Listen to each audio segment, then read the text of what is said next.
It begins like something out of a twisted suburban thriller, the kind of story you'd never imagine playing out in the quiet neighborhoods of Wisconsin, where the biggest scandal you'd expect might be a high school football rivalry or a city council debate over zoning laws.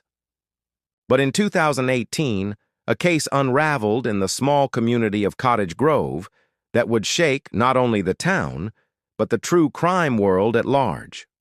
The woman at the center of it was Jessie Kerchevsky, a caregiver, a seemingly ordinary woman whose job was to look after an older family friend, a wealthy woman named Lynn Hernan.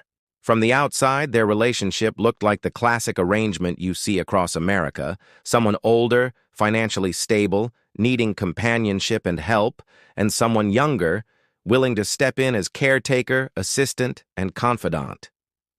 But what nobody realized was that this story wasn't about generosity or friendship. It was about greed, betrayal, and one of the most bizarre murder weapons ever brought to trial. On October 3, 2018, police responded to a 911 call at Hernan's home, finding the 62-year-old woman slumped in her recliner, a bottle of Vicine Eyedrops by her side, tissues scattered on a small table, and a scene that first appeared to scream suicide. The victim's home was staged with what investigators later described as an overdose tableau, a setup suggesting that Hernan had ended her own life with prescription medications and alcohol. It was the kind of tragic discovery police deal with regularly: an older woman living alone, struggling with health issues, possibly tired of the fight. But something about the scene didn't feel right, not to the paramedics, not to the detectives, and not to the medical examiner. Hernan was known as a generous woman, one who lived comfortably but not ostentatiously, with friends and neighbors describing her as optimistic and kind-hearted. Suicide didn't match her personality, and the way the scene was arranged looked almost too perfect, like a crime scene version of stage makeup. When the toxicology report came back, the puzzle became even more bizarre. Hernan had lethal levels of tetrahydrozoline in her system, the active ingredient in common over-the-counter eye drops. In small doses, it causes eye redness to disappear. In larger doses ingested orally, it can lower blood pressure, slow breathing, cause seizures, and eventually stop the heart. Poison by eye drops. The revelation stunned investigators because this wasn't a method that popped up in everyday homicide manuals. It wasn't cyanide. It wasn't antifreeze.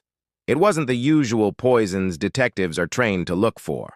This was almost surgical in its obscurity, the kind of method you'd only know if you had researched it carefully or tested it. The deeper detectives dug, the more the spotlight turned onto Kerchevsky. She had been the last person with Hernan, the one who found her, the one who called 911, and the one who just so happened to have access to Hernan's finances. And here's where the motive began to crystallize. Bank records showed that in the months leading up to Hernan's death, hundreds of thousands of dollars had been siphoned out of her accounts. Money meant for her future comfort was suddenly gone, redirected toward Kerchevsky, who had been living far beyond her means. Investigators pieced together the story of a woman who had allegedly gained Hernan's trust, positioned herself as indispensable, and then exploited that trust in the cruelest way possible. To the police, it was no longer a question of suicide or natural causes.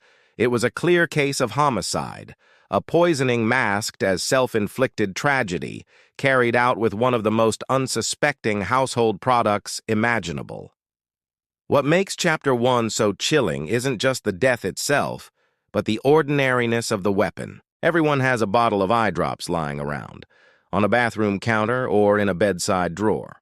The idea that something so mundane could be twisted into a silent, lethal poison is enough to make anyone double-check what's in their medicine cabinet.